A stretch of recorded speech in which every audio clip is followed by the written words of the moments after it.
episode of the Courtside Conference Podcast. I'm your host, Sam Stroud. With me today is the boss man, Derek. Derek, what's up, bro? What's good, bro? How you been? I'm straight. How about you? Hey, man, I'm living. Nice. You got the Rips man returning for another episode. What's up? How you guys doing? Good, bro. And you got our new special guest, your friend Erin. Hey. Nice to see you guys. You too. Nice to see you too. You from you checking in from Florida, right? Yes, I'm in the bubble. You're in the bubble? Coronavirus bubble. Close enough. Yeah. I'm in Tampa, which is like I'm probably about like 75 miles away from Disney. Around there. We'll have to have hour and a half. We'll have to have you register as Gordon's guest and smuggle me into the bubble. Yeah. Did you hear about that that football player that tried to smuggle in a girl today? Yeah, he tried to dress up as one of the players. Dude on the Seahawks. Yeah. He got cut. Yeah. I hope it was worth it. Like how I just want to know how large this woman was, because they couldn't really I wouldn't be able to pass as a football player. Like, I'm short, like I don't know, I couldn't do it. So I don't know. I wonder how they said she was wearing a jersey to disguise herself. Yeah, like she was trying to like pass off as a football player. It's just very weird. Yeah. Was that like a rookie who tried that, or like? Yes, I think it was a rookie. Oh, and he yeah, was he cut. don't know. That was definitely a rookie move, Yeah. man. That was definitely a rookie move. Trying to sneak the woman into the hotel. Wasn't even his girlfriend, nothing like that, probably. Probably not. If that wasn't his girlfriend and he's got one back home, that's gonna be. That's gonna be bad. Oh man, that's gonna be a headache. Very bad. Let's talk who's fan. Erin, so you're a Celtics fan just like us. When did you become a fan? So it was the second game of the 2010 finals. Mm-hmm. I know, it's very strange. I just saw your face. So I was kind of bored. I would just get my bottle of wine and sit on the couch. I think I probably had postpartum depression because I would like have my bottle of wine and watch TV. And then I found the Celtics game 2 of that game, and they won. And I really did. So I just kept watching, and here I am, still watching 10 years later or so, 10 or 11 years later. How did it feel? However long it's been. How did it feel becoming a brand new fan and then losing that finals? And then losing. I don't, it didn't hurt me. Okay. I was just like, oh, I want more of this. I want to see them win. Like, that's how I felt. I didn't feel like crushed by it. I was just like, it was like my starting point. So it wasn't really terrible for me. Yeah, now, if I saw that happen now, I would go back into some depression. Yeah. Go back in and chugging the bottle. Yes. I just have my one glass now. It's a very large glass, but very large glass. So that was right after your daughter was born? Yeah, she's probably about a year old. Oh, around there. Cool. She watched Celtics with you now? Yes, she watched the Celtics with me now. She has gone to some games. She loves Taco and Jaylen Brown. So yeah, it's fun. That's good. That's good. You said she loved Kelly too a while back, didn't you? Yes, she loves Kelly. She kind of like has similar hair to him and kind of like looks like him. So I think that's kind of like why, she has that bonding with him. So that's good though. She's starting early. I wish I would have started. Yeah. She's good with it, but she always makes fun of me these days because I loved Kyrie, and now I'm like, I hate Kyrie, and then she's always like, but you loved him before, and I was like, yes, but he betrayed me, so I don't love him anymore. Yeah, that was all. He broke your heart. He broke my heart. So. Hey, it's not Erin. It's not Erin's fault that he committed to them at fan night and then just didn't. Yeah. Yeah. He proposed and didn't show up to the wedding. Exactly. That's on him, man. Exactly. That's on him. Exactly. That's He a left us perfect at the analogy. altar. He did. Yeah. So he's heartbroken. So.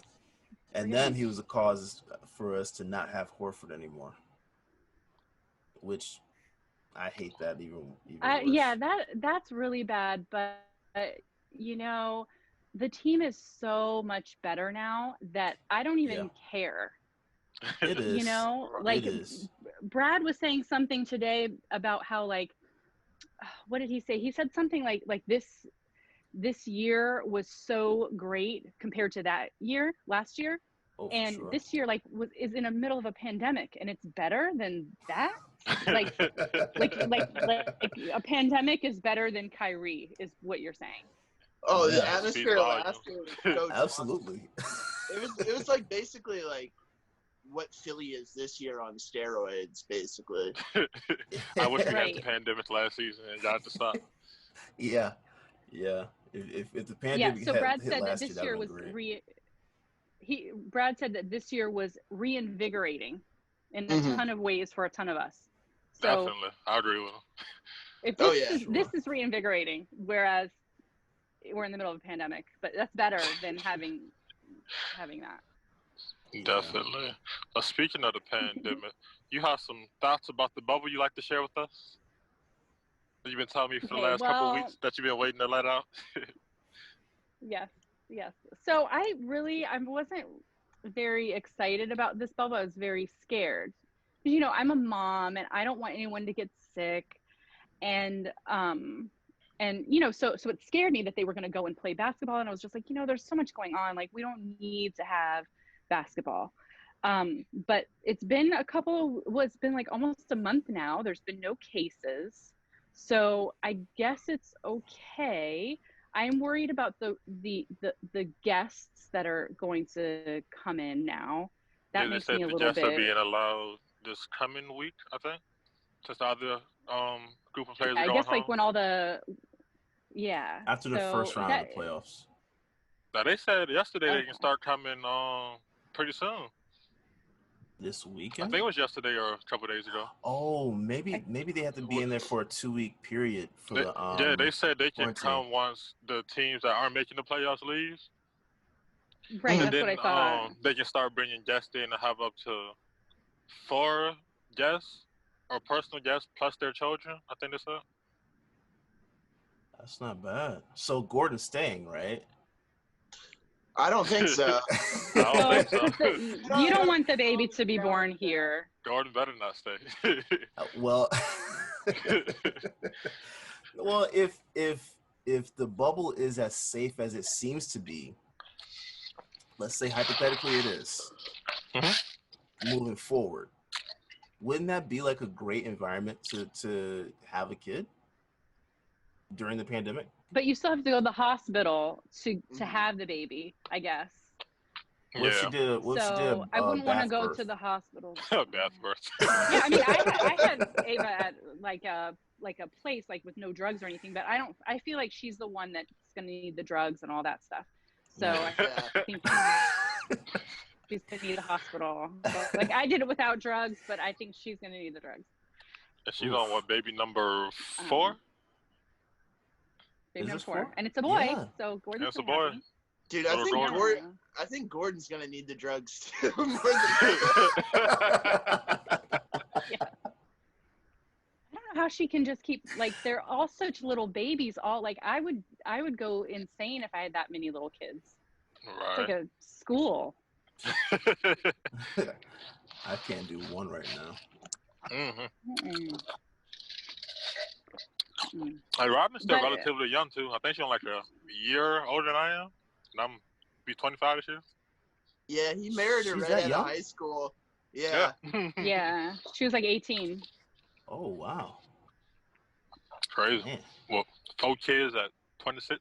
I cannot imagine that. I don't care how much money I have. 4 kids at 25, that would not. Hell no.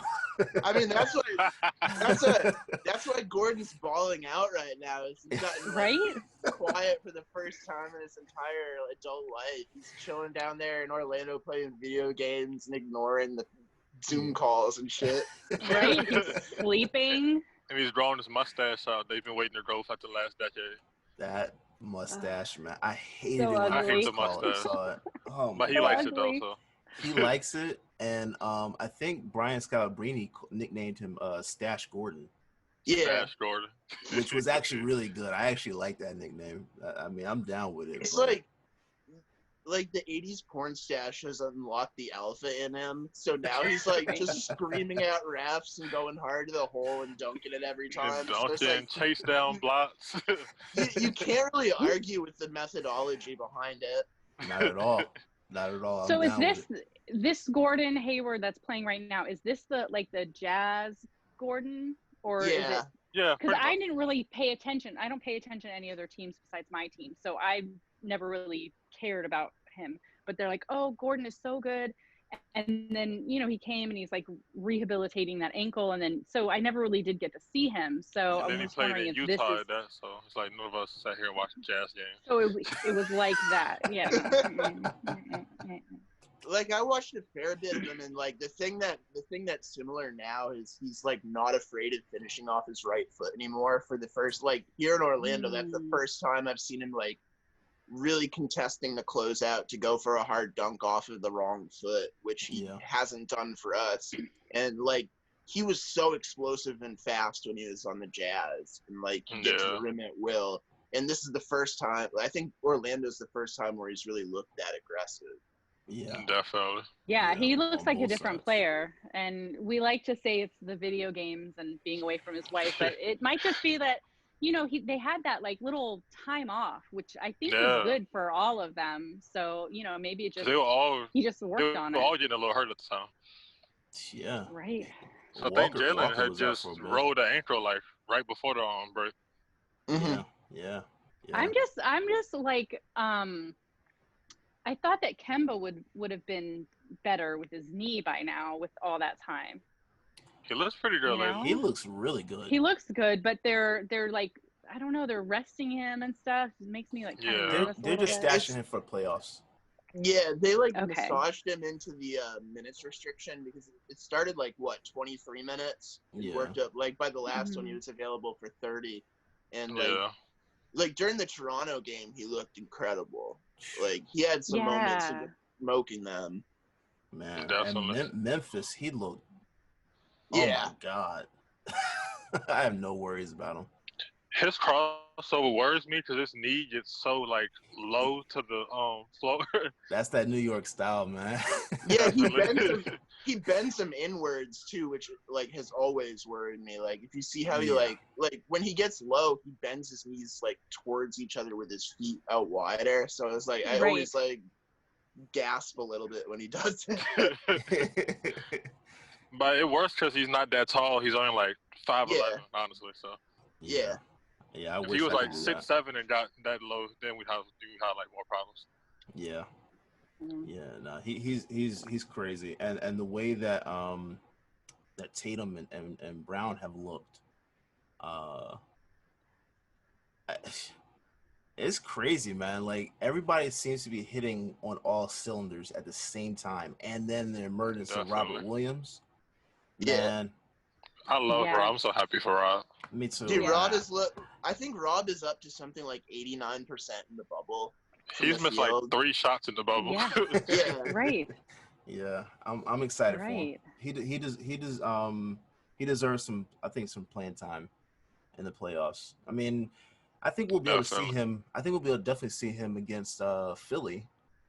Oh yeah. Yeah, that's what I was thinking about. Would they put him against so I guess it goes Tice and then Cantor and then him. Mm-hmm. Right? Is that how it goes? Yeah. Hey, so Matt. But can we just like forget about Cantor and just like put Hold Rob up. instead?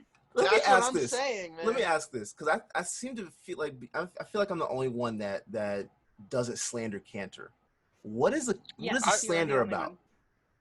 What's the slander about? He creeps me out. He just creeps me out. I don't know. I don't like him. Look, I know he's slow on his feet, slow to rotate. That's the only thing I have. That's the only problem I have with him. It's a problem, but that's not what he's there for. Yeah, like true. you remember when Isaiah Thomas was there and he wasn't the biggest guy on defense and everybody had to cover for him. Everybody just shoot over him. Everybody just has to cover for Cantor. I mean, defensively, that's just how I look at it. So See, I don't mind Cantor too much. Like, it's just when Brad plays him like too long. It's like you can play him, but at a certain point you have to like, okay, that's enough. Yeah. Then Brad like sees that it's enough, then lets him play like 2 minutes longer. Yeah. Yeah. I wouldn't mind if we got rid of Poirier. Yeah. I wouldn't mind it because he's not really doing anything to speak of. I don't think he played until today. Yeah. No, no. He played you know what? That was a not simulation game. Jesus, what was that? Scrimmage. He played scrimmage. That's what it was. Yeah. I mean, he looked good in the scrimmage, but I mean, he didn't look great today, and that was Washington at his bare bones. Like, so to me, it's kind of like, just he hasn't played in so long, and then he comes in. It just might be hard. Yeah. And then he didn't show anything before the season, like really either. So. Yeah, I wouldn't mind if we traded him for, I don't know. I don't even know who you would trade him for, but I wouldn't mind a trade. That's probably the only person that I would say that I don't see getting any minutes in the playoffs. I don't see how he gets any. I hope Romeo gets some minutes. Yeah, he sprained his wrist today. I was kind of like, left one, really? Right? Yeah. Yeah. But Romeo's looks so good on defense that like between his defense and how fast and easily he glides to the rim, it's like there are spot minutes for him in the playoffs if we get into a matchup and Wanamaker isn't doing it or Semi isn't doing it. Yeah. I wish he got all the Semi minutes, honestly. I don't even know hold you. Ojale, he was okay today. Yeah, he was. Ojale, I think my biggest frustration with him, because I love him, especially when he played against Milwaukee. Yeah. He's great defensively against Giannis. My frustration with him is that he takes way too many perimeter shots. Yes. Like he doesn't need to. And then he rushes them at that. Like he gets like scared when he has to shoot the ball. Yes. Yeah. Exactly. And it only works sometimes. Sometimes you'll be like, oh yay. But but most of the time you're just like, okay. Yeah. I think it was the first game against the Bucks where he had that wide open layup. And he just completely just dropped the ball. I think the thing with with Semi and Romeo, it's like I feel like Romeo doesn't worry when he gets the ball. Like he's like cool to take the closeout and drive it and dump it off to a big for a layup or like make the next pass. Where I think Semi is just like panicking when the ball like comes his way. Yes, Semi has like a rare form of yips where he's either just gonna launch it no matter what, or he's gonna rethink it and like it takes another 7 seconds for him to move the ball. So it's like the worst of both worlds sometimes when he's like in his own head. Yeah, I just like him in there for defense. I don't like him in there for perimeter. Yeah, I don't like him for perimeter shots. If he just figured out how to balance his offensive game, he would be someone that I think is a great weapon. Grant Williams as well. Super athletic too. Yeah, Grant Williams as well, because he really all he has to do is figure out how to shoot consistently, from the perimeter. Yeah. That's really all he has to do. Like Grant does so many of the good little things that you need. Like he's a great screener in transition. He sets great screens like in the half court too, and he moves the ball so well. And I think he has like a slightly better handle than most people understand. Like if you gave him a little bit more leeway to do like some creation for others. But I think there's more upside with him than a lot of those guys. He has good positioning on defense too. He just called. I think the refs pick on him a little bit. He just the rookie whistle. Yeah, they do. Or if like his pinky or hand is like slightly out of place, he just whistle for a foul. Yeah. Him and Tice, man, they did something to the refs. The war on Tice. Yo, that is the weirdest thing. He gets called way too much. And they're not even a lot of them aren't fouls. No, he's like straight up a lot of times. No. He's straight up, yeah. It's turned into like with Mike and Scal on the broadcast. It's turned into like an irony bit where they talk about how every foul called is automatically on Tice. Oh. Then Tice got punched in the groin like last week, and they didn't call it. They said nothing happened. Yeah. I don't know. I'm glad Marcus went to bat for them in the press, like, because Brad wasn't saying anything, but Tice got screwed against Giannis big time. Like, that was as clear as day.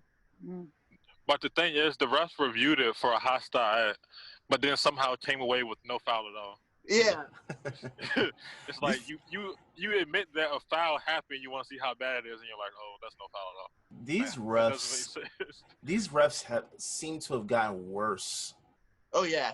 Over the pandemic, like, and I didn't think that was possible. They're calling more fouls and then looking the wrong way on like obvious ones. Yeah. Right. Yeah. I don't know. I swear they made the backcourt rule up like on the spot.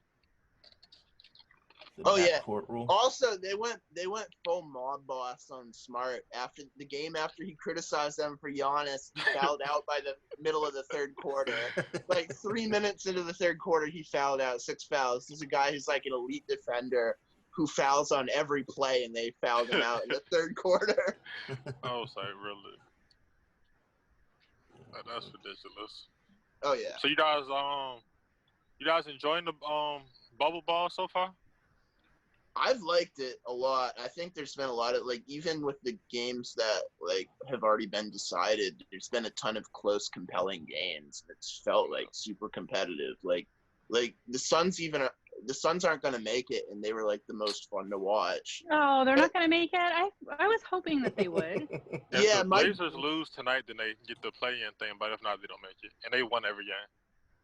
This just, like, extends my hatred towards Mike Budenholzer of the Bucks. Because, like, he obviously threw the game today, and Taylor Jenkins, who coaches Memphis, is his assistant from last year. So it's like some foul play going on in there. But I mean, like, the Grizzlies just aren't very compelling without Jaren right now. They don't look that good. And, like, I don't know. We played them, and they just could not hang with, like, the contenders. So I don't think it's going to be much of a game between them and Portland. No, but I do love the games we're seeing. They are really, really good. I honestly had kind of like a low expectation for the bubble, to be honest. Yeah, I didn't know how this was going to turn out. This is do y'all notice the no fans? Like, does that impact how y'all view it at all? Nah. It was weird at first. At first, it was weird, but now I'm just kind of used to it. But it was really weird at first. Yeah, I think the scrimmage was the weird ones for me because they didn't even have the they didn't have that the Zoom calls on the thing either.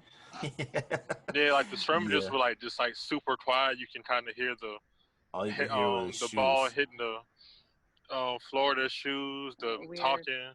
Yeah, now I can't hear anything. They turned those mics down on the court. They had to turn those mics down because I can't hear anything. And somebody got the game. cussing like a lot the other day, and they completely muted that thing like a minute. I'm telling you right now, bro. I would pay to get the unfiltered version of this game. Oh yeah, I would pay to watch that.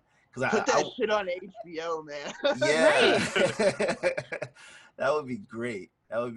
But no, I like it. And the fact that we might start the season like this next year.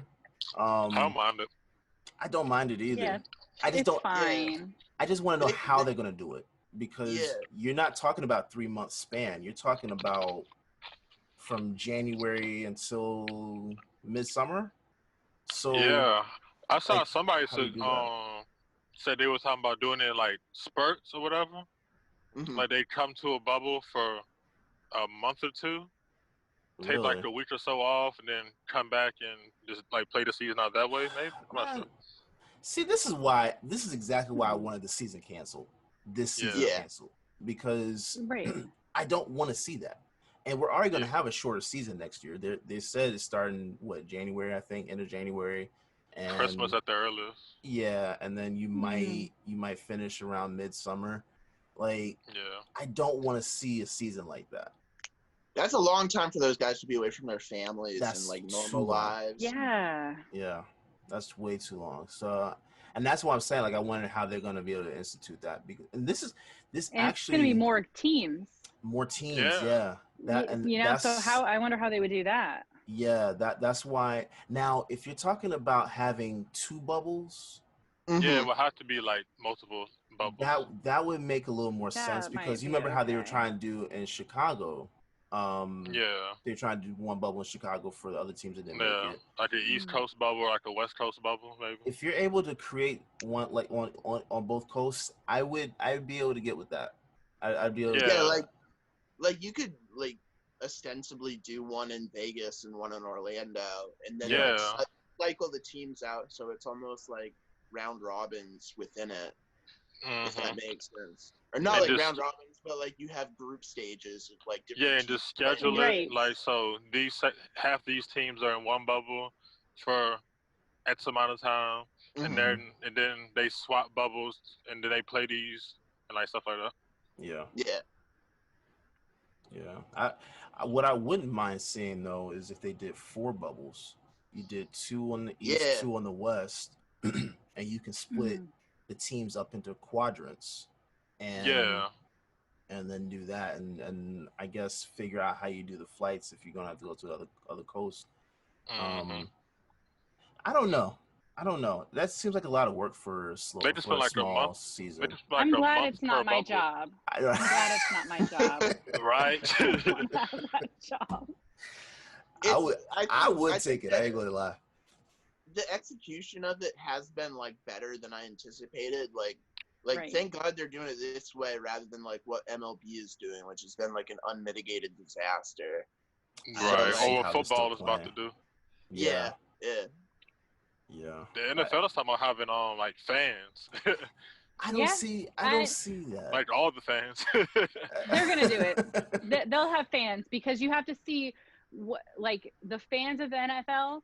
They're the type of people to not wear masks and stuff like that. You know what I mean? So they're gonna want to go there. You know what I mean? Not to say anything, but look at Buffalo Bills fans, man. They throw themselves in tables. They're going to be giving each other COVID on purpose to prove who's going to be the tougher fan.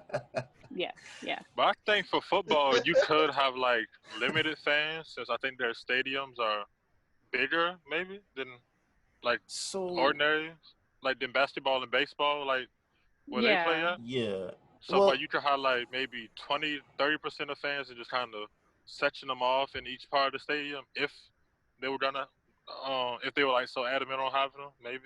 But so are they talking about the fans have to wear masks the entire game? I would think so. So that's part of my intrigue with it, because if you're saying you're gonna have fans in the stands, and you have 20 to 30% in the stands, if those people feel like, oh, we're here, we're not within the vicinity of certain people, we can take our masks off.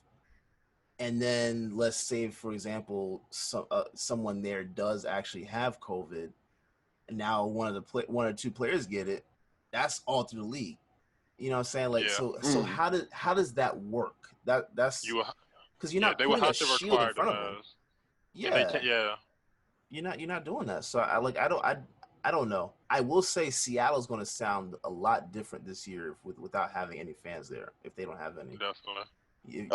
They pride themselves on that being the 12th man. You know what I'm saying? Like, it's going to sound weird not seeing them there. I know they were talking about doing the LED boards the same way that the NBA is doing, but that in of itself feels weird, because their boards wouldn't be around them for the most part.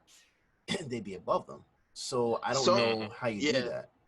So much of NFL defense is predicated on noise too, like jamming their signals and stuff on the offensive line. So it enters a lot of different like variables into it that haven't ever been there. Yeah, definitely. Weird. Unless you're gonna pump in some crowd noise, though. Yeah, and then they already do that in Indy anyhow. The Falcons would be pissed. They lost a draft pick over that. And then some years later, now everybody can do it. Everyone's doing it. Oh man. Oh man. That's gonna be interesting to keep a watch out for the future though. Oh yeah, for sure. Yeah, For it's sure. interesting. Definitely. So are all the games wrapped up for the day except for the Portland one? Yeah, Portland, Brooklyn. Yep. I think the Jazz and Spurs are playing too, but the Spurs are looking like they're going to be out of the bubble anyway. So. Yeah, they're already eliminated. They just released they released the playoff schedule like a few minutes ago while we were talking. Oh, I'll have to look at that. Yeah, I can't pull it up right now. So my phone is on the time. But they said playoffs start Monday though. For us? On this Monday coming? Or the next for one? the whole. No, this Monday coming, I think. Yeah, it'd be this Monday coming. But would our game start Monday or Tuesday? I'm not sure. Either way. See what they say. I'm gonna see what they say. I got my phone here. Either way, it is what it is. I'm hoping it's Monday because we're in a groove and Philly ain't. So. Yeah, Monday. It's Monday. They haven't been in one all year. We play at 6:30 on Monday. 6:30? Game 1 Monday at 6:30. Okay. Oh, cool. Did it say who the game is yet, or? First count. Okay, let me read this. The schedule. I just looked at that little blurb thing. Yeah, that's all I read too. Hold on. It says the live news. Okay, Monday the 17th. So the 17th is that? Yeah, that's next. Monday, Wednesday, Friday, 6:30, but all games, and then Sunday at 1. Okay. Cool. Starting. Yeah, just starting. Right. Yeah, the 76ers, they have a lot of injuries though. So Simmons is out, and Embiid looks like he's pretty bad, but he's trying to do it. But he's trying his hardest. I'll give him that. Yeah, I got respect for him. Fine by me. I mean, whatever. I got respect for him. I just Philly. And okay, so what I'm about to say is no reflection on Horford. This is Horford aside. But Philly is getting what they deserve. I honestly believe that. I agree. You go out and you poach Horford and pay him $100 million. You want to be messy. That's what you get. No, you want to be messy. This is what happens. This is what happens. Their chemistry from the start was trash this season. From the start, it was trash. Oh, yeah. So they never got on board. They never utilized Al Horford the right way. So this to me is a mixture of horrible coaching and a bad roster. Because when you have a team that does not have shooters on it for the most part, and you're relying on Horford to shoot for you, and Tobias Harris, when you're relying on those two to be your primary shooters, that's a problem. And you could have signed 2 shooters for the price of what they pay Horford this season. They could have kept JJ Redick. They could have signed one more other person. You could have kept Butler for all that. You know what I'm saying? Like they had the cap space to go get Kemba. I'm just trying to figure out what they were thinking, because you had Ben Simmons at point. You moved him to the 4. You could have got a Kemba. You could have got a Malcolm Brogdon. So what was the thought process behind this roster? Like, all the players the Pacers signed in free agency are the players the Sixers should have signed. I really think we got into the Sixers' head so much with Horford. Not just Horford, but we wound up with Tatum and Romeo Langford for basically nothing. Right. Like, they got nothing out of that deal. Yeah. So they were trying to get back at us, and it blew up in their face. They might sign Hayward when his contract is up.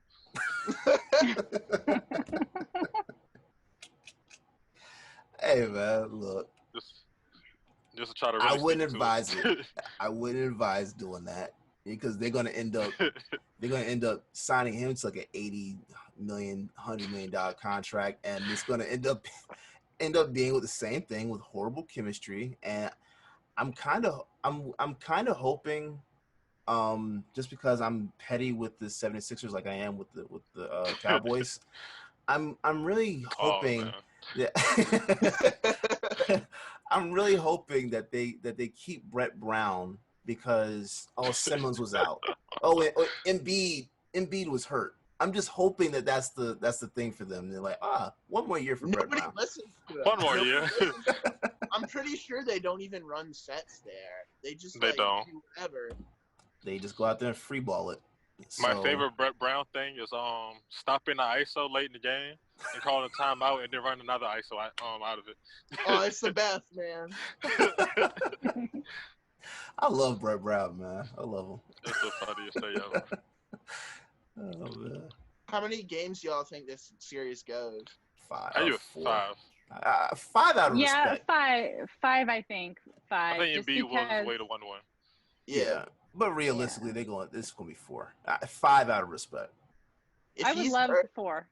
If he's hurting, like his hand is hurt right now, and he's already really loose with the ball in terms of turnovers when he gets doubled late. Oh, like Smart is gonna kill him.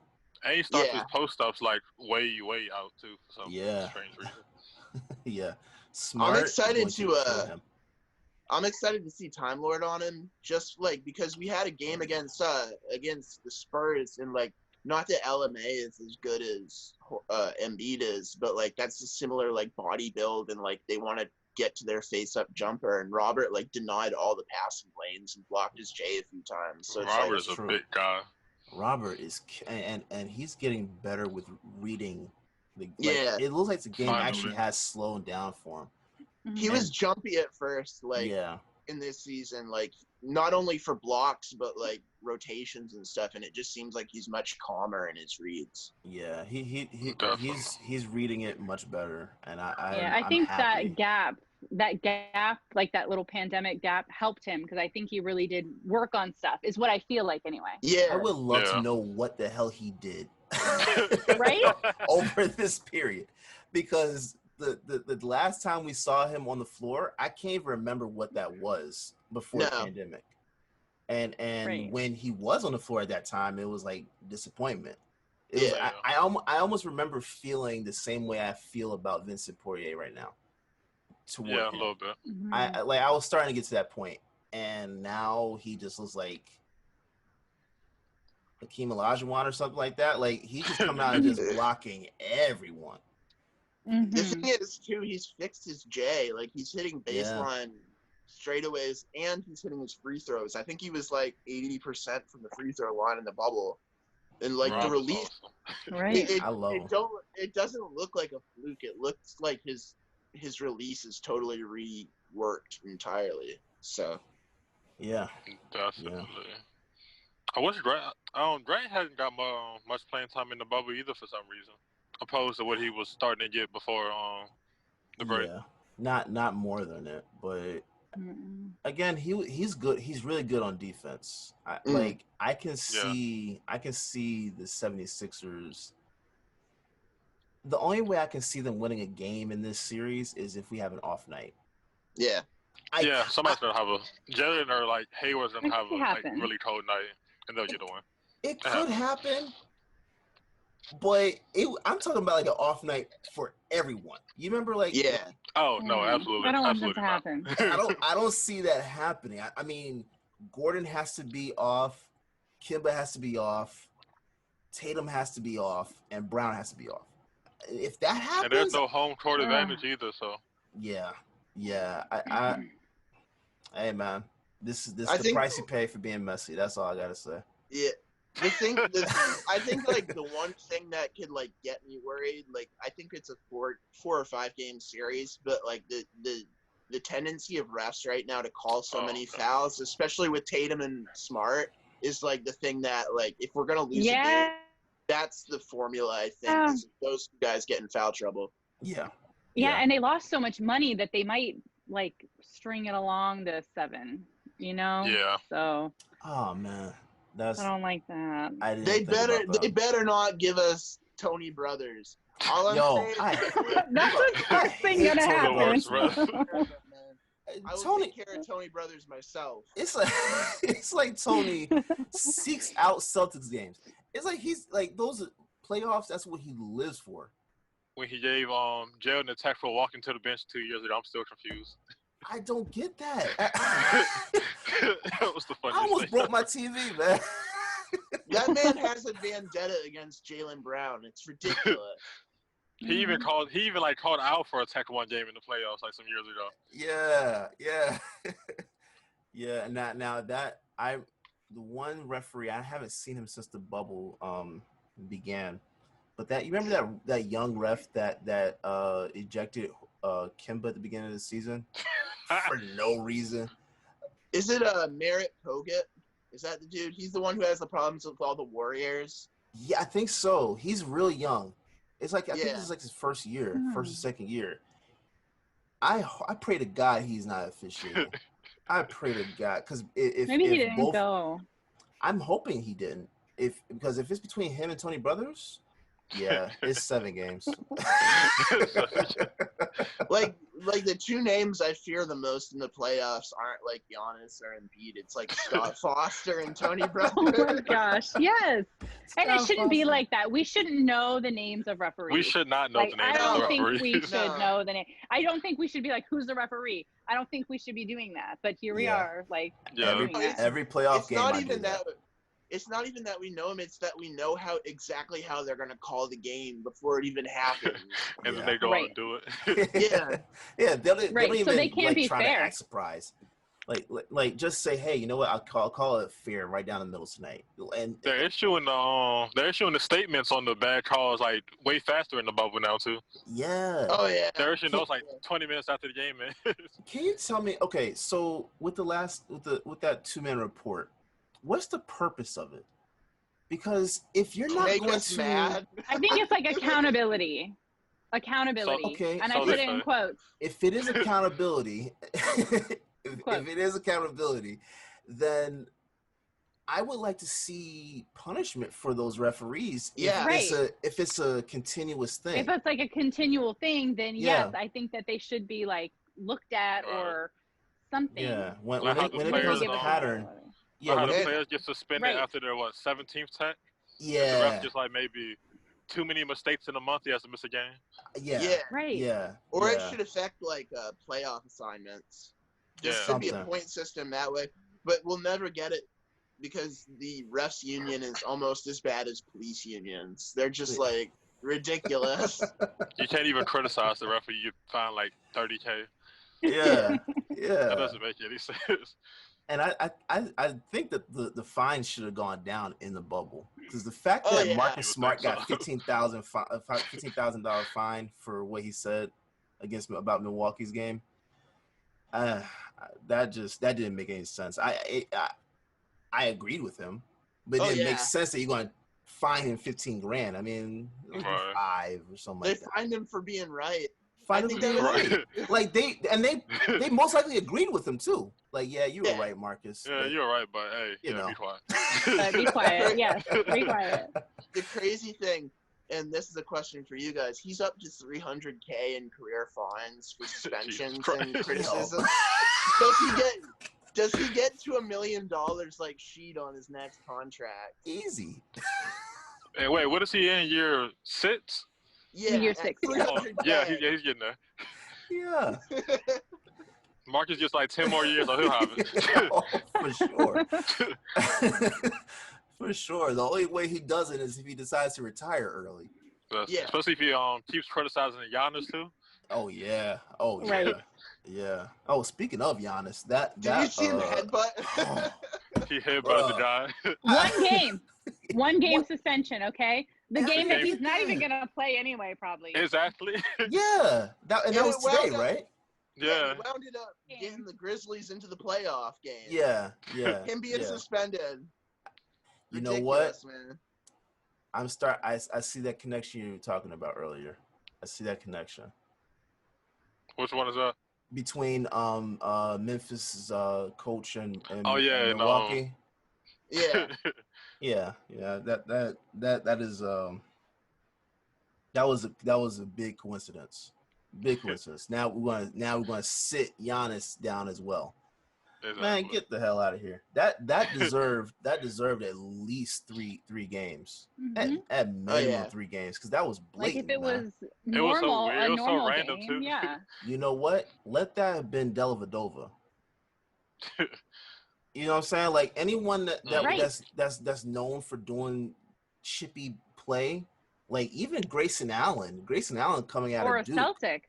Oh, yeah. If it was a Celtic, that's 10 games. Let that have been like Marcus. That's 10 games, Marcus Smart. If Marcus did it, 10 games. That's easy. Marcus is sitting a series on that shit. First round out. Exactly. First round, you're not playing. But yeah, right. I think that didn't make any sense because he just almost like got body slammed last week. Yeah. And the Bucks fans blamed him for that. Yeah.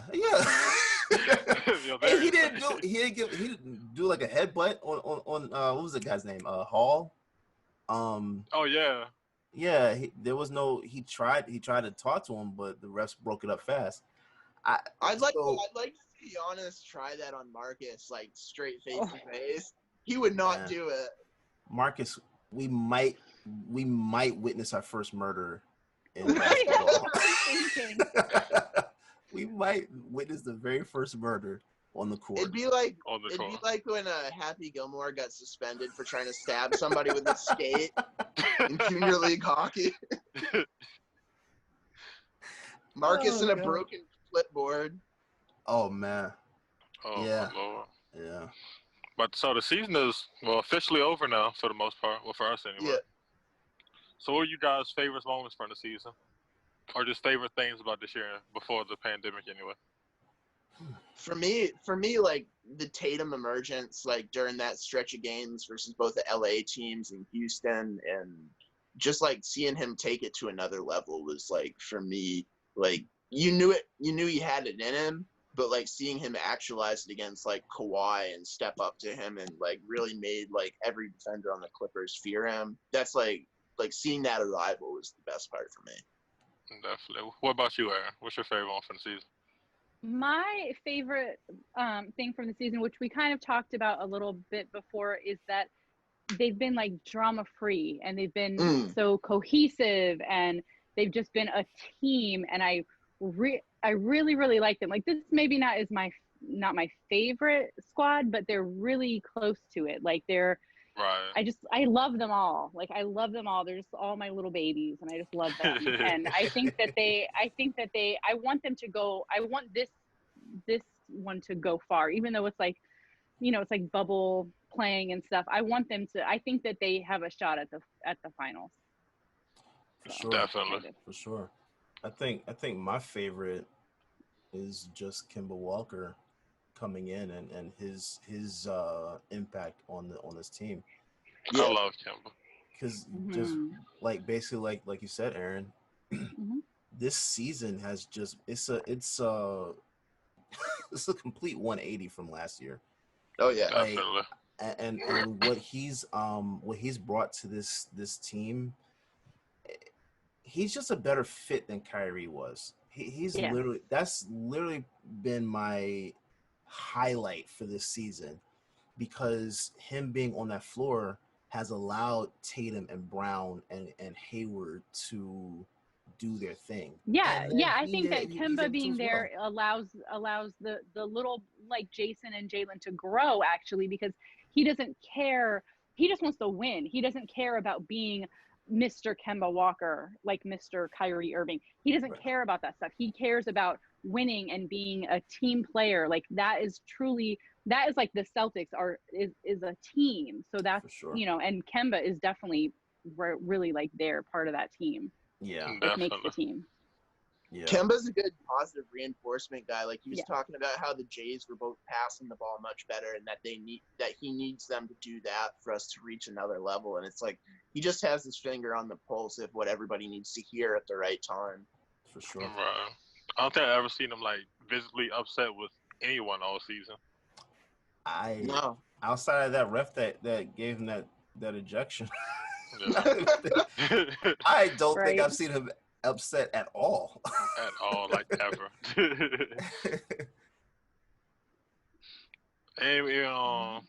And even when he lost us that game, or against what was it, the Thunder in the and everybody was like screaming about it on TL.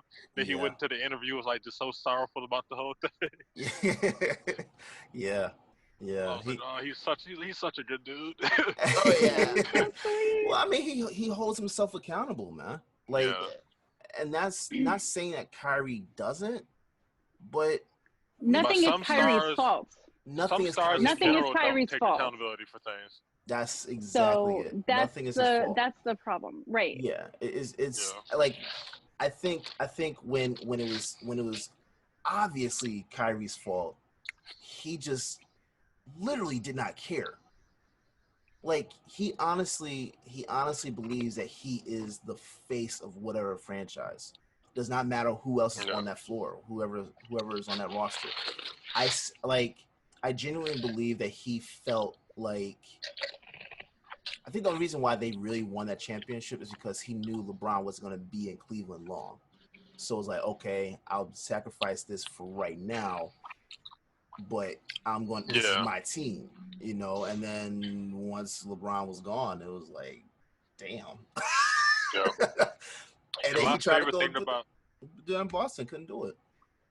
And my favorite thing about Kemba is that he's like coachable at the.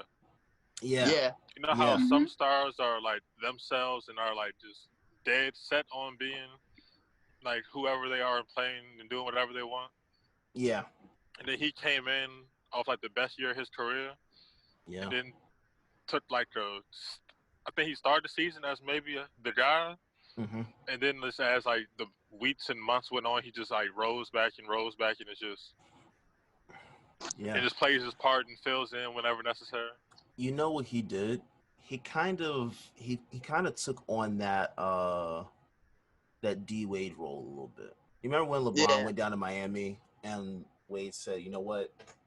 Just take it. It's yours." Right. Yeah. That's what Kemba did. The only difference is Kemba can't teach Tatum how to win because he hasn't this be the first and he knows that too. And then he said that before the season that he's coming in and is like ready to learn how to win from Marcus and Jalen and Tatum because they've already been further here. They've been to the Eastern Conference Making Finals. me so excited. I know. I'm like, dude, you're like I'm so almost excited like for 10 him. years in and you say stuff like that. Me too. I know. Do you guys remember when we faced them last season? Faced Charlotte last season. That was Kemba went off for like 50. It was like 50 or 60 points, right? Yeah, Twice. 60. Bro, I was pissed. I was literally looking at the score and just like, oh my god. We were up like 15 points that game too. Yeah, how do we have this much talent? I legit remember being afraid of Kemba. Like, we're not gonna win with like this. We're not gonna do anything. And to see that he's now on our team and has been able to gel so well with the team and with the coaching staff.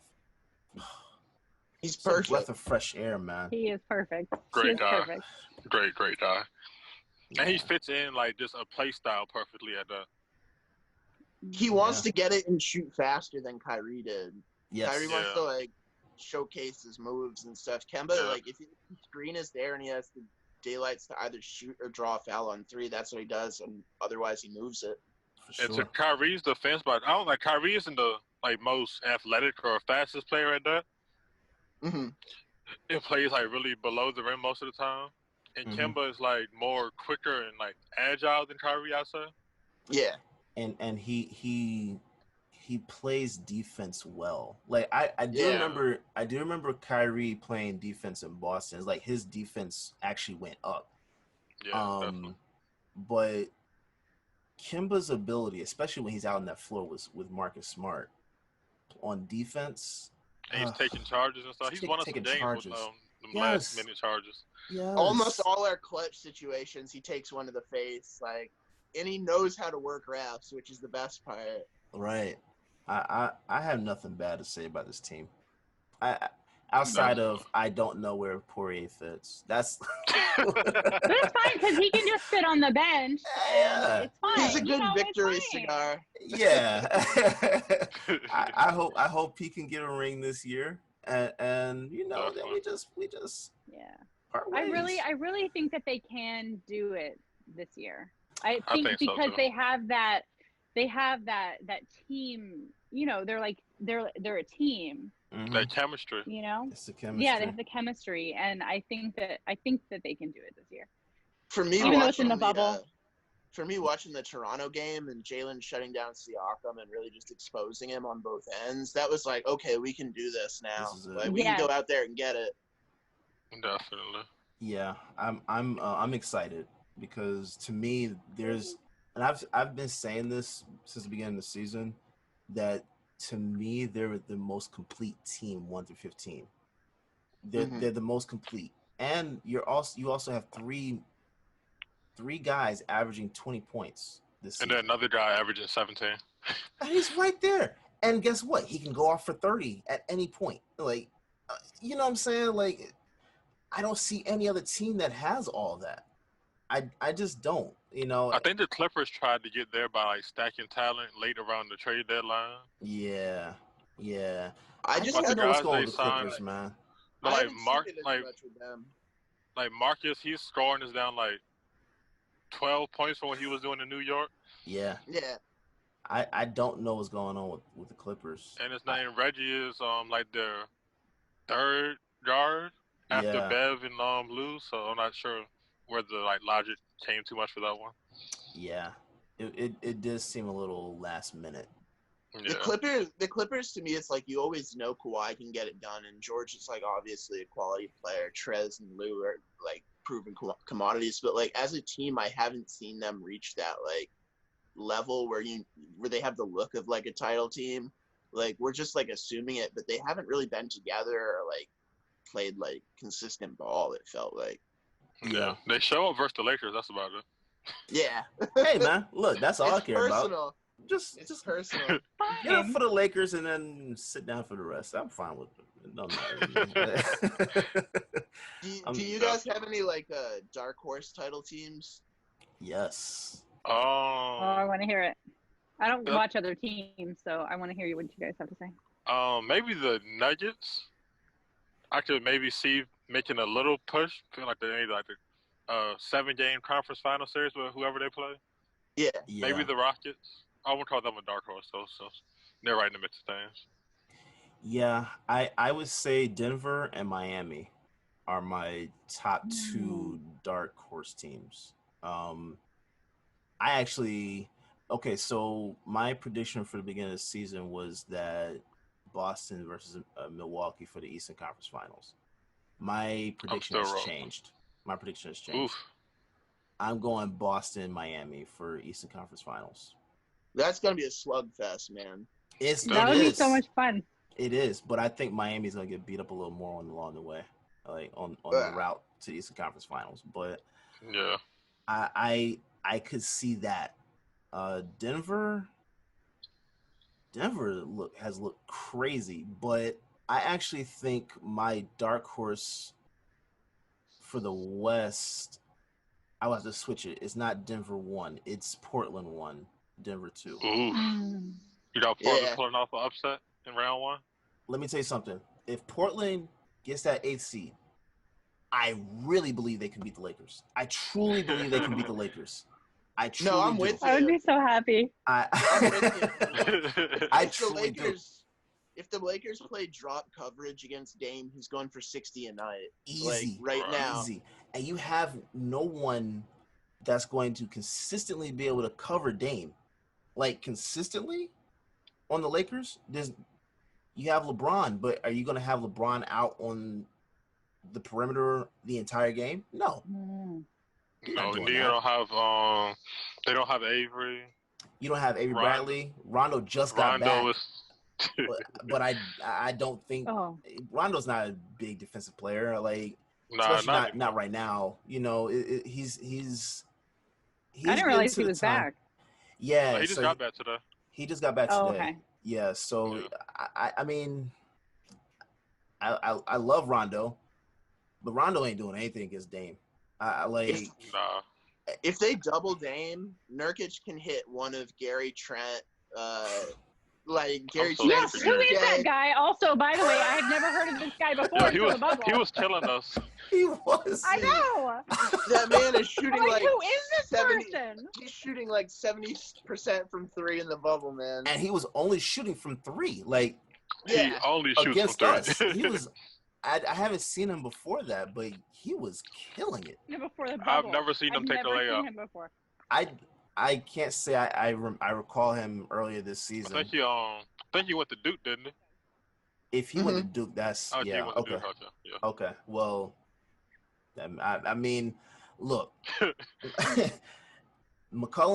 said McCollum has a fracture in his back, so he's not going to be that much of a factor.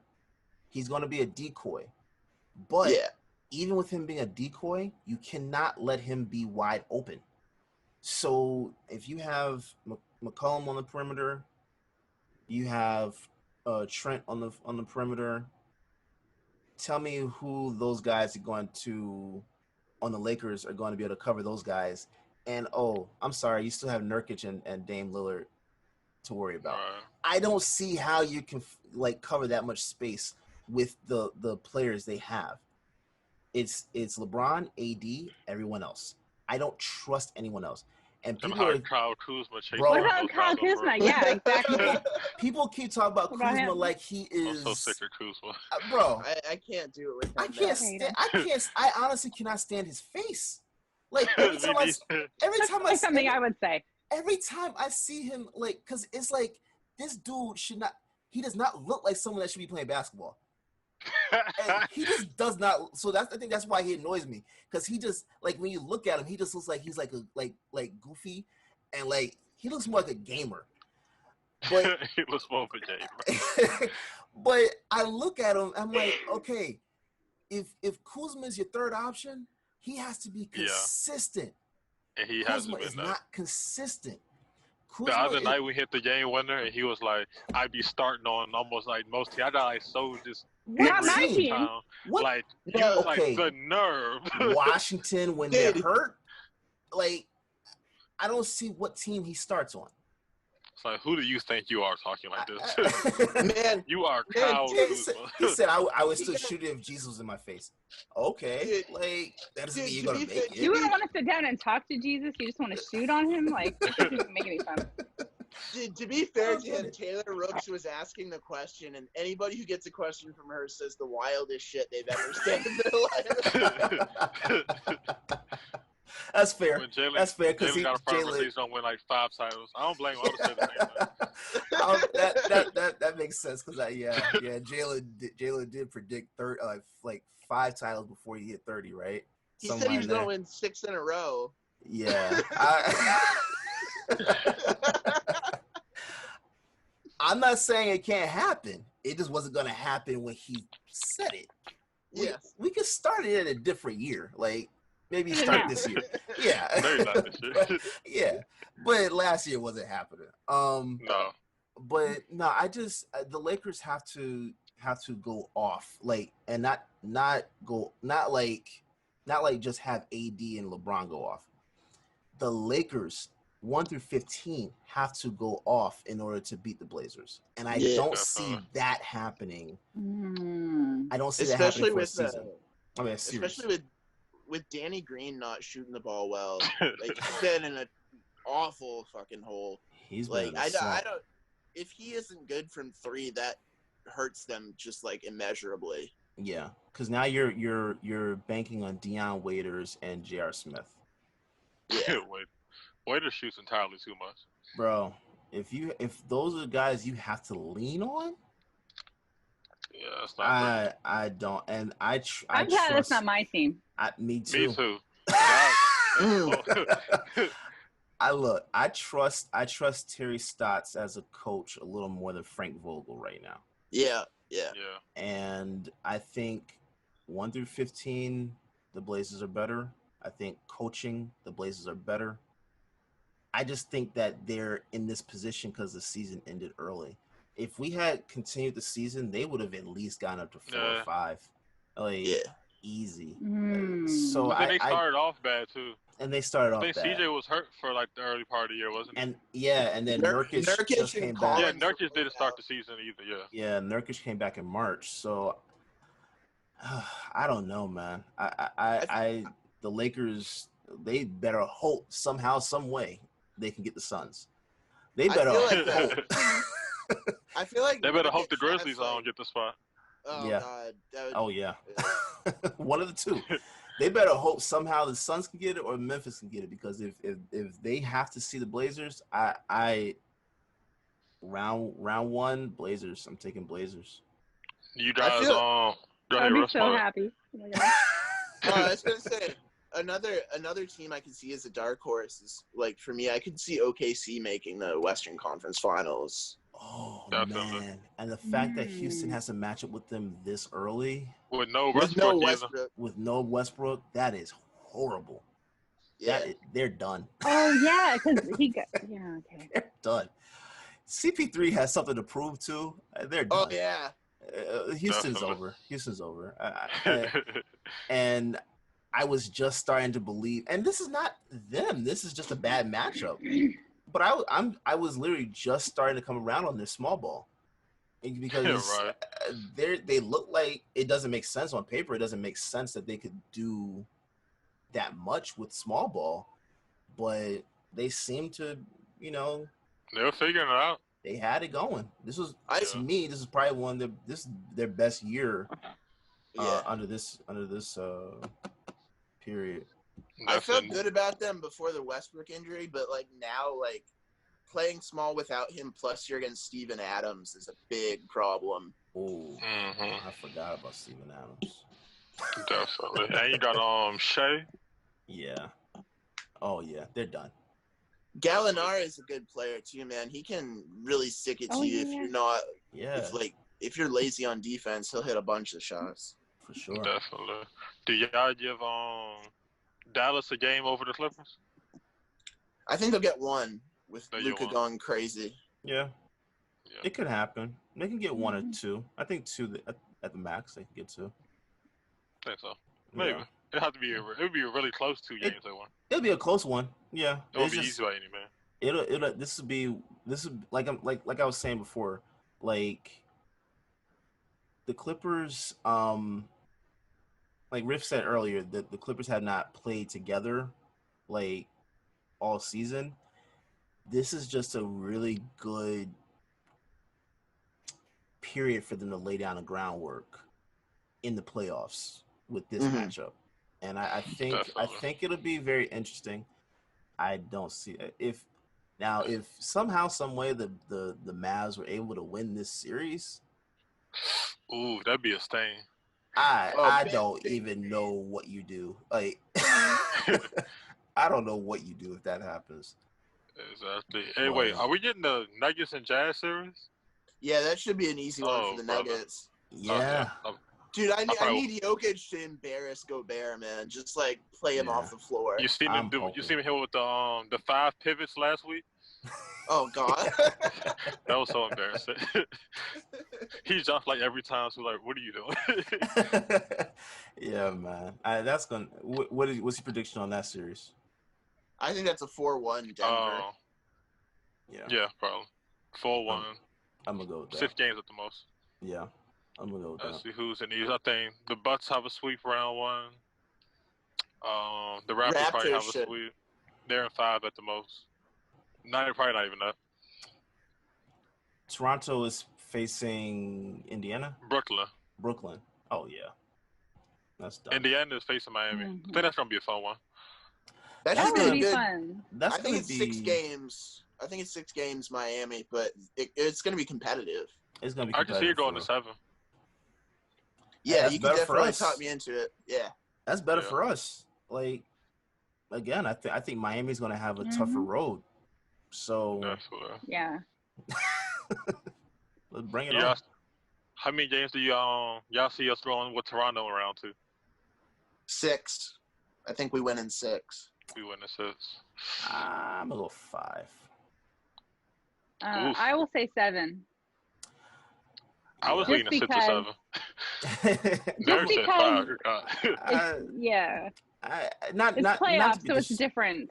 Well, I would say 7 if we were going to Toronto. Yeah. I'm just. Yeah, I think that. with this environment, the way that Kemba looked against Toronto and Tatum looked against Toronto, I don't see them slowing down. Jalen's really been the problem that Toronto can't solve because they play 2 point guards and our shooting guard is like 6'8" and like strong as a center, and they haven't been able to do that once. Yeah. They're gonna be interesting games, but I'd say 6 is the most. But I'm gonna stick with my prediction for 5. I mean, we 3-1'd them this year with 2 blowouts. So yeah, I'm gonna just stick with 5. I'm gonna go 6 or 7. I'm staying with 7. So just because it's environment. Just because of the environment. Yeah, this environment helps us a lot too. It helps us a ton. Yeah. If we were on the road, that'd be different. Yeah, if we had to start the first 2 in Toronto, I'd be terrified. Oh yeah, big time. Yeah, man. Not because of them, like we just like historically just don't play well there over like the last 6-7 years. Yeah. Christmas was the first win Jalen got in Toronto in his career, and he's in year 4. So my gosh. I was so happy for him. Oh yeah. I didn't realize that. So remember during like the IT years, we'd always go to Toronto and start well and get like blown out the second half. Oh man. That was like what, 3 years straight. Yeah. Now I'd take IT over Poirier.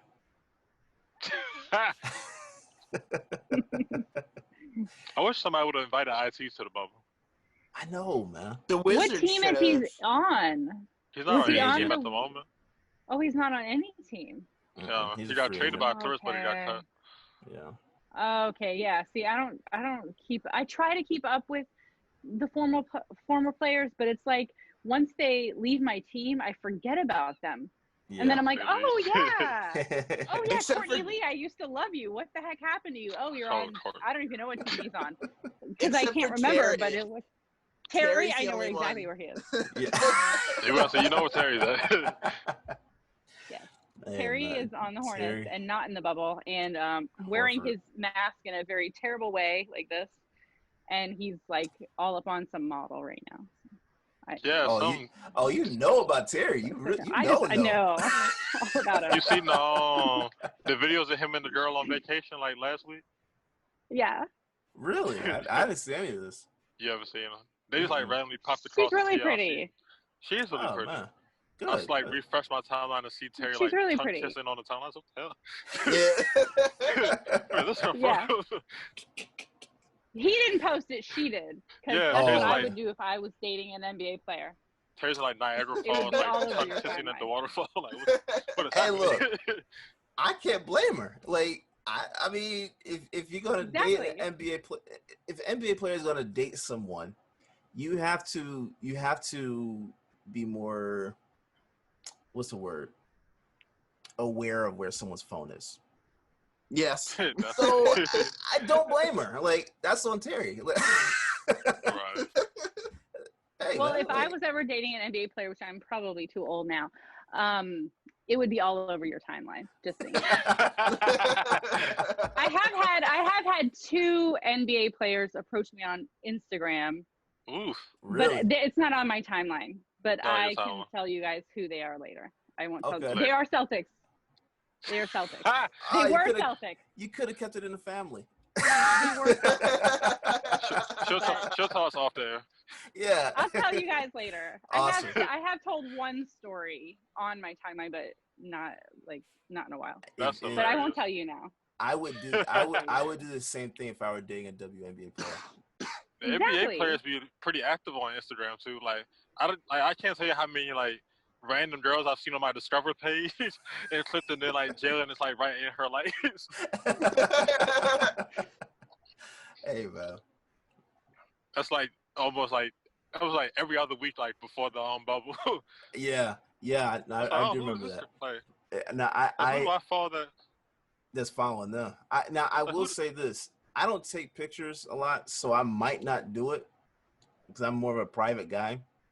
But yeah. I would be a WNBA player, Stedman. I definitely would. Like, Yeah, why not? Why not?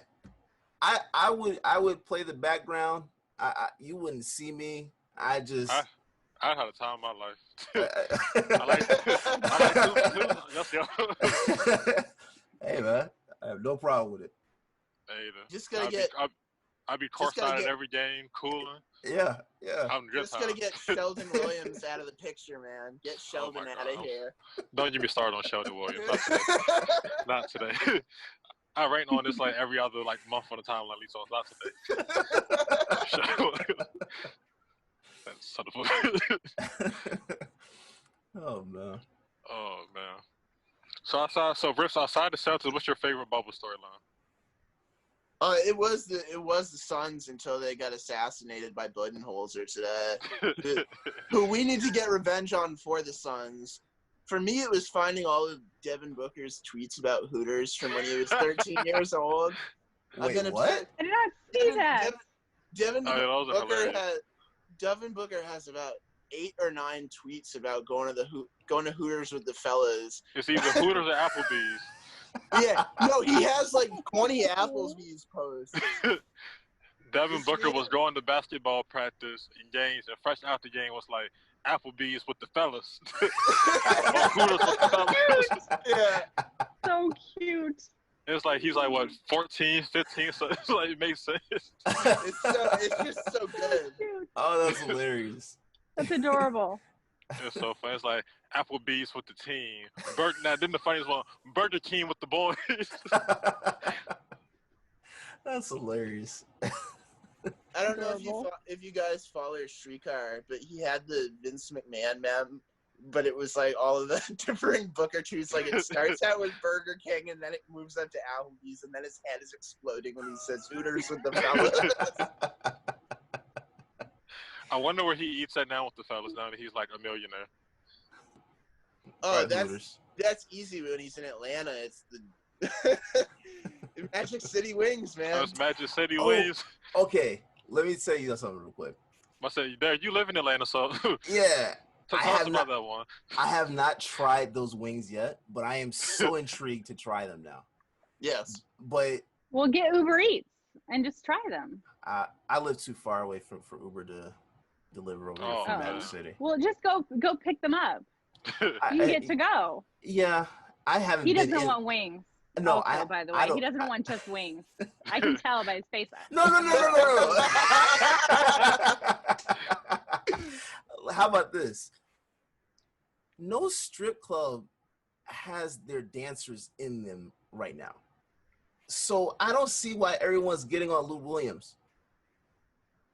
We're in the middle of a pandemic. They're not working. I think they're working from like 6 feet away.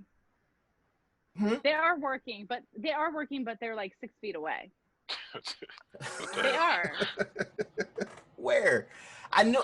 Now hold on. I did see that there was a drive-through strip club. And plus, it's Georgia, so like everything is open. Like Florida, like everything is open. Not in Atlanta though. Because so it's different there. Yeah, Keisha Lance Bottoms is not playing. She is not joking, man. she at first she was like kind of cool with it, and then all of a sudden it was like it just popped back up. And she got coronavirus. She got it. Yeah, she and her whole family got it. So yeah, it was one of those things like, okay, shut everything down. So I don't think that the strip clubs are open right now, not unless it's like Pink Pony. It's got to be one of those strip clubs that are like on the highway that truckers stop through all the time. Those I could see, but I can't see Magic City being open. Derek, we're giving you the mission. You got to go get the wings and report back to us. I will. We're gonna all regroup for a pod next month. Derek, you gotta give us the wing update. I will do that. Yeah, I honestly, so my brother had invited me to, like, he came down here a few years ago and he was like, I'm gonna go to Magic City. You want to go? I was like, nah, because I don't see the purpose of me giving my money out to women. Just like, I don't see the purpose of it. And I'm also a germaphobe, so I can't see myself being in a strip club. Like it really disgusts me. So like I'm good. I'm good. Clubs in general are like super dirty too. Yeah. So I'm good. But I would go for the wings because they have a restaurant side. So I'll go for the wings. For sure. You can look from far away and eat your wings. Yeah, and like, originally that's what I was thinking. Oh, he just had dinner and a show. then I thought about it. I was like, hold up, they're not dancing. Like there's no one in there. And then there was someone that came out and said that she got a nice sizable tip. Maybe he was just being generous. Maybe he just walked through and just gave her a couple bucks. You know, the only way I could see that being the case is if she was like one of the waiters. I can't see, like, they're not dancing, so I don't see what the issue's been. The wildest part is that like when he went there, he was out for somebody in his family's funeral, so he was like grieving. Like everybody's got a different grieving process, and apparently Luz is going to Magic City. He says his favorite restaurant. Yeah, and a lot of people here in Atlanta, that is their spot. I just don't go into Atlanta like that because it's like 35 minutes from me. So for me to go into Atlanta, I have to go to Atlanta for a reason, not to just go up there to eat wings. Yeah, you know what I'm saying? Like, there's got to be a reason. So yeah, I don't know. The funniest thing about that was that they tried to. Somebody said it was an old picture, but like literally in the picture, you can see he has like the NBA regulated mask on. Yeah. That was like Young Thug saying that James Harden doesn't have the internet. Oh my god, that was hilarious. You're not telling the truth, man. Like we saw Harden walk into the hotel with the phone in his hand. Yeah. Yeah, I don't know. That was probably my favorite storyline for the bubble, though. That was that easily. That was just hilarious. What about you, Erin? I don't know, because I wasn't really paying attention, and I didn't want, like, I was like, I love basketball, but I was just like, I don't want to see it right now because like there's all this going on. Mm-hmm. But I guess, you know, it would just be like seeing maybe Rob Williams really develop, I guess. That's my thing, because I feel like he took that time off and he really learned, even though I said this before.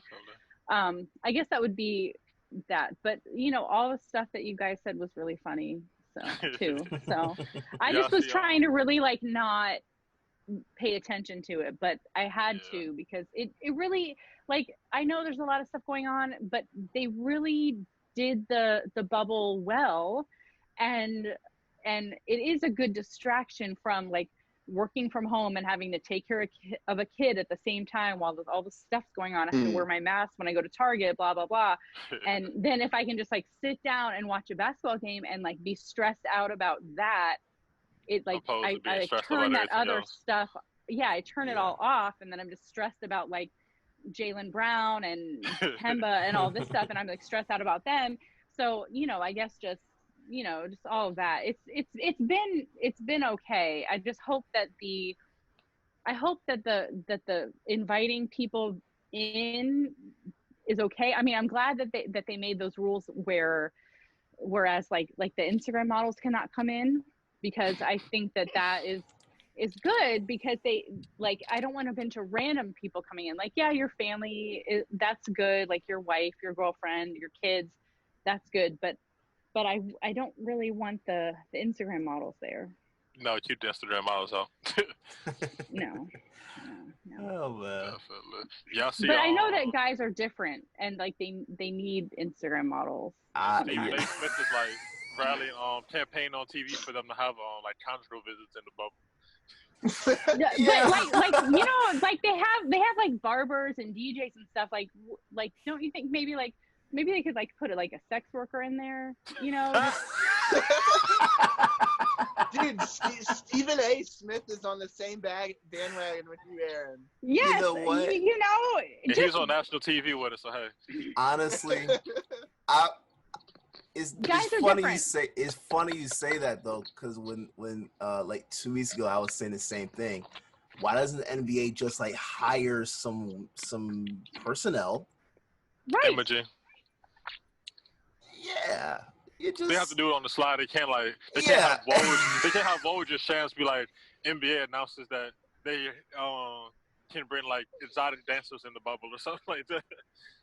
They should really have some though, because guys are different, and especially like guys after they've played a basketball game, it's just a different. Guys are different, okay? Like, don't try to act like guys don't need Instagram models. They do. Hey, look. Somebody said somebody tweeted like I think yesterday. They was like, these guys have been in the bubble for a month away from all women. They're about to start fighting pretty soon. I think that was when Giannis headbutted the guy. They said that. Like temperatures starting to boil over. Is that...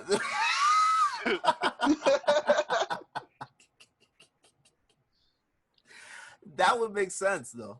Because Giannis before it gets violent. I've never seen Giannis headbutt women in there.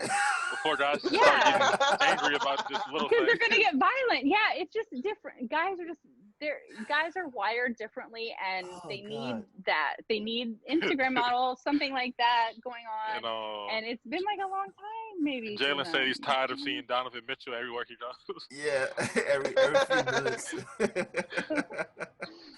I mean, look, I'm not against it. Look, if they can slide it, if they can do it on the low, just don't give me a Woj announcement about like letting women in the bubble. I don't want to see a Woj bomb. Do not give me a Woj bomb announcing that they're allowed like special friends in the bubble. No. I don't want to see that. I don't want any coronavirus Woj bombs or like, sex workers. I was dying laughing the first week in the bubble when guys got in trouble for stepping across the lines to get their Uber Eats. That was hilarious.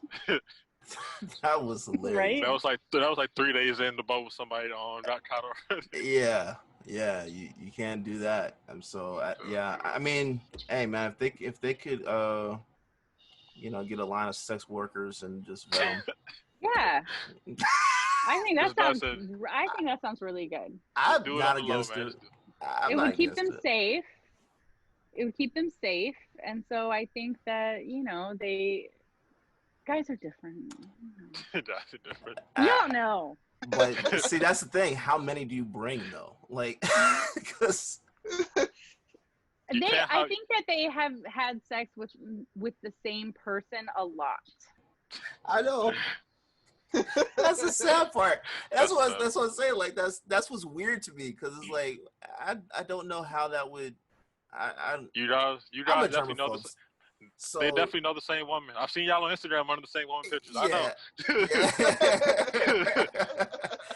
I see all you guys liking this girl picture. I know y'all know. Oh man, Jalen, Lou Will, KD. I see y'all on these pictures. Every one of them. You guys are not slick. Oh man. Oh my Lord! But let's wrap this up. So Erin, at the end of every episode, I do a top 5 segment where I pick out a couple questions specifically for the guests and get their opinions on. You ready? Yes. So here are 3 specially for you. Okay, I'm excited. Get your top 5 favorite Celtics since you've been a fan. Okay, since I've been a fan, Kevin Garnett and Marcus Smart, Rondo, Jason Tatum, and I'm just gonna do Taco for my kid. Oh, bit Taco. Okay, give me your 5 favorite wines. Okay, so in quarantine, I found this wine called Dreaming Tree Rosé. I like that one. The one I had today was Prophecy Rosé, which always reminds me of riffs, because prophecy and riffs, I don't know, it just goes together. That's my thing, man. You know what I mean? yeah. So it's always that. And then, I don't know, just anything that's like $13 that is a Pinot Grigio. Like, I'm just, whatever. Rosé, Pinot Grigio, about $13 a bottle. $13, $15. Gotcha. And the last one, Notice your girl. Give me your 5 favorite Beyonce songs. Okay. Let me think. Favorite Beyonce songs. I like the entire thing of Homecoming. The entire thing. So that's one song. Homecoming's one song. Yes. So, okay, so I like that one. I like Smash Into You, which is on the Sasha Fierce album. I like Me, Myself, and I. That's my favorite. I love that song. I can't even front. It's a good All one. the men love that one for some reason. Because you know that you need to leave us alone. That's why.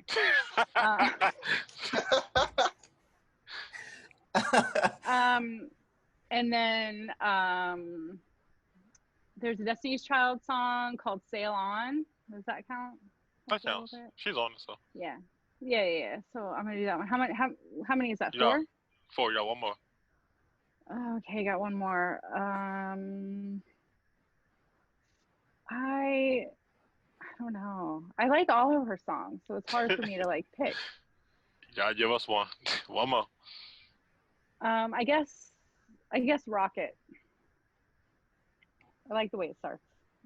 And which album is that on? That's on the Beyonce album. Gotcha. I think Halo is probably one of my. That's easy. Yeah, Halo is good too. Halo is good, and then like there's a bunch of good songs on Lemonade. Like Sorry, I really like that song. The demo version is really good. I'm not gonna lie, I was just like riding blasting Sorry like a couple days ago. And that Black is King album, that was that's really good. I really good. like the beats on that, and then her voice is just really good. The visuals were just. I know. Beyonce. She's so talented. I've been watching her since I was 15 years old. I saw her open for John B. So like this is like old times. I'm old. John B. Right. Yeah, in 1998. Exactly. So Destiny's Child opened up for John B in 1998, which you don't even know who that person is. It's like this I don't really know the song. Is he a singer? Like, R&B singer? I want to say he's like a white guy. I know exactly who he is. You know? Yeah. Wow. So she opened up for him. Wow. Right. So she opened up for him, and I was 15 years old. Like my mom drove me to the concert and like dropped us off, and that's how long I've been watching her. So to see her like come into become this is like amazing to me, because I never even thought that. I was just like dancing to her when I was a kid. Yeah. It was like so amazing to me. Anyways, this is not a Beyonce podcast. We'll be here all night. Right. Oh my God. Riffs, what's the Elaine update? She's not dead yet, but we're and also my new dark horse for the guy who winds up dead before her is Dershowitz, is because he's starting to have loose lips about Leslie Wexner, who's very powerful and has a lot of money. And he's become a wild card now, so expect Dersh to go before Delane. Will we get a Prince Andrew sighting in public anytime soon? No, he's like in a cave somewhere right now. Done, man. I would never come out. We're never gonna see him in public ever again. Like, nah, he's gonna die in solitude. Oh, like, do you know how many pedophiles there are in the royal family? For them to disavow him makes him like a market figure. That dude is the never worst coming of the back. Worst. He's gone, man. Oh my Lord! Is Tom Hanks or Russell Simmons coming back to America first? Ah, man. Tom Hanks probably. He has a little bit more like public sentiment behind him. Yeah. Wait, hold on. Where's Russell Simmons right now? In Bali. He's been in Bali for like 2 years. Remember when they remember when they had the like charges of him and the other woman from like way back in the day? Yeah, is he he's avoiding extradition, right? Yeah, like right. I want to say like maybe either right after or right before that happened. He like just that's fled. easily Tom Hanks though. That's easily Tom Hanks. And I thought Tom is Hanks came back, but maybe not. No, he's a citizen in what country is he in? He was in Australia last I heard. Yeah. For filming. Is he still down there? I think so. He's like an official citizen of whatever he's at. Really? Yeah. I feel like getting a dual citizenship. So Tom Hanks, I want to like leave here. He has like some little accusations that aren't like really public knowledge, I don't think. But either way, he's not coming back for a minute. Nah, he's cooling out for a little. Let the get on Durst first. Yeah. After you get on Durst first. Oh my God! Now I was Florida when I texted you the other day after I heard the story about like the fake UPS man or FedEx guy or whatever. That was ridiculous when they came to get the judge and they thought it was a dude instead of it was a lady who's the judge, and they shot her husband and killed her son. Jesus Christ! And she was hell? Because she was not only presiding over that, but like over the Deutsche Bank cases, which have tons of money laundering that are like instances of like being tied with the Ukrainian and Russian like crime syndicates and stuff like that. So there's all sorts of stuff going on, not just like human trafficking. That's crazy. She was presiding over. Cause I saw a meme like a few days before I texted you. It was like Hillary photoshopped in a FedEx thing, and I was like laughing, but I didn't know. Then I like heard the story a couple of days later. So okay, so this all makes sense then. Yeah, we have an Epstein group chat, and so like when they said that Ghislaine was off suicide watch, we all started taking days in like a pool. Like, wait, hold on. You had a Ghislaine Deadpool? Yeah. Bruh. I can't believe she's not dead now. Honestly. Labor Day right around the corner though. She don't make it. I had originally predicted the 10th, which was a year from the day and when Epstein got when he got suicided by the whoever. But I had that day, and so I lost. So. Oh man, I was down when Trump said he wishes the best for her. Yeah, they're like, why do you mean that? It's like, well, because she's probably gonna kill herself too. Yeah, that's wild. So I couldn't tell if he said it to be like sarcastic or he was like just like genuinely wishing like well for her. It was so bad. And that was like such a uniquely Trump moment. Like he doesn't like he couldn't help but name drop her. Like it's like, yeah, I partied with her in Epstein in 1986. But no one cares. So he can say whatever he wants. So no one cares. Yeah, at this point he's like totally like untethered from reality. He can say whatever he wants. No one cares. He can do whatever he wants to the post office. No one cares. No one cares. The post office. And I had just filed an application for the post office for this whole thing. Oh man. Dude, sabotaging it so that you can't vote is a pretty baller move. If we got to be like really honest about it, like if you're gonna cheat, that's a pretty hilarious way to do it. Just shut down the post office after the election cycle. Everybody mask up and go vote. Like nobody just vote. Everybody, like I'm just gonna vote. I don't even care. I'm not gonna do the mail thing. I'm just that's what I was gonna do before because I heard this like, oh, post office, blah blah blah. I was like, I'm just gonna vote. Yeah. Nobody gets their mail till December. And oddly enough, I still get my packages from Amazon mad fast. That their drones. They have their own. They have their own trucks. They have the Prime vans. That's true. I thought about maybe let's go to Amazon to run the. I want Amazon to run the election. Oh Lord. Fine. Yeah. Look. That is a different way to do it. That's honestly what Bezos wants to do anyway. Shoot, and you could do free returns at Kohl's for Amazon, so you could just drop off your mail-in ballot to Kohl's. Right, exactly. To Amazon. That's a really good idea. The reason that Republicans and Trump don't want that to happen is because when I worked at the Obama campaign in 2008, they were really big on mail-in voting. So like they wanted everyone to do the absentee ballot mail-in voting. So we would like make sure that everyone got them when we did our like canvassing, and then we would pick them up. And like at my baby shower, you could drop your mail-in voting. So like that's why they don't want to do it, because it was the driving force between when Obama got elected the first time. So I think that's why that Republicans are very like not into it. It's classic voter suppression, but it's like on steroids now, because nobody wants to be in line with a bunch of other like potential carriers. So it's like really, they're like, you know what? Really I'm gonna get if I get Corona voting him out, that's fine. Like it's fine to me. I'm fine. And we can do gotta early think about the voting future. too. We can also do early Yeah. voting. So Yeah, it's I'm not gonna like do everybody early has to voting. go same day. Right. Yeah, I'm just gonna do early voting, and I'm gonna go in there. And if I get Corona while I vote, okay. But you know what? I go to Target, so it's like. That's what I was about to say. Target is mad crowded now.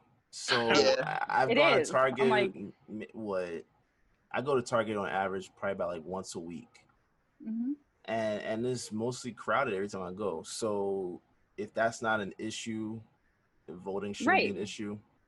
So, but just I mean, wear your mask. You can just wear your mask, and if someone gets too close, throw them hands. Tell them.